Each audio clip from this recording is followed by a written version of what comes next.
வணக்கம். இன்னைக்கு சாயங்காலம் பார்த்தீங்கன்னா, விக்கிரவாண்டியில பெரும் சம்பவமே நடந்திருக்கு அப்படின்னு சொல்லலாம். என்ன சம்பவம் அப்படின்னா, திமுககாரங்க ஒரு இடத்துல ஒரு டென்ட் கொட்டாய் மாரி போட்டு மக்கள் எல்லாம் அங்க கூட்டிட்டு போய் வச்சுக்கிட்டு பிரெயின் வாஷ் பண்ணிட்டு இருந்திருக்காங்க. அந்த கூட்டத்துக்கு நடுவால போயிட்டு நாம் தமிழர் கட்சிக்காரங்க வாக்கு சேகரிக்கிறதுக்காக அங்க போயிட்டு வாக்கு சேகரிச்சுட்டு இருந்திருக்கிறாங்க. கொஞ்ச நேரம் பொறுத்திருந்து பார்க்குற சூழ்நிலையில பார்த்தீங்கன்னா, திமுகவுக்கு கோபம் வந்துடுச்சு. தயவு செஞ்சு இவங்கள போக சொல்லுங்க அப்படின்னு சொல்லிட்டு பக்கத்தில் இருக்கிற காவலர்கள்கிட்ட சொல்லியிருக்கிறாங்க. காவலர்களும் சரி போக சொல்கிறோம் அப்படின்னு சொல்லிட்டு இருந்திருக்கிறாங்க. காவலர்களும் அதை கண்டுகொள்ளவில்லை.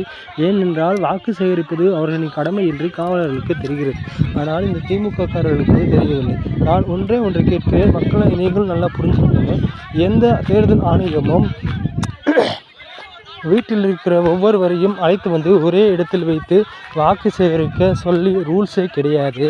ஆனால் பார்த்திங்கன்னா, ஒரே இடத்துல மக்கள் அனைவரையும் கூட்டி வைத்து வாக்கு சேகரித்து கொண்டிருக்கின்ற திமுகவுக்கு நான் என்னதான் சொல்ல வேண்டும் என்று எனக்கு ஒன்றும் புரியவில்லை. ஆனால் நீங்கள் ஒன்று நன்றாக புரிந்து கொள்ளுங்கள். மக்கள் தங்கள் வீடுகளிலே இருந்தால் நாம் தமிழர் கட்சியினது வீடுகளாக சென்று வாக்கு சேகரித்திருக்கும். ஆனால் நீங்கள் வீடுகளில் இருக்கும் ஒவ்வொருவரையும் ஒரே இடத்தில் நீங்கள் கூட்டமாக கூட்டி வந்து வைத்துக் கொண்டிருந்தால் எப்படி நாம் தமிழர் கட்சி எங்கே சென்று வாக்கு சேகரிக்கும்? ஆளில்லாத வீட்டில் சிவத்திலே போய் வாக்குகள் சேகரிக்க முடியுமா? ஆளில்லாத வீட்டில் போய் வாக்குகள் சேகரிக்க முடியுமா? இந்த அறிவு கூட திமுக கட்சிக்காரருக்கு இல்லை என்று நான் சொல்ல வேண்டும். அதனால் நல்லா புரிஞ்சுக்கங்க. தயவு செஞ்சு இந்த வீடியோவை பல பேர்த்துக்கு ஷேர் பண்ணுங்கள்.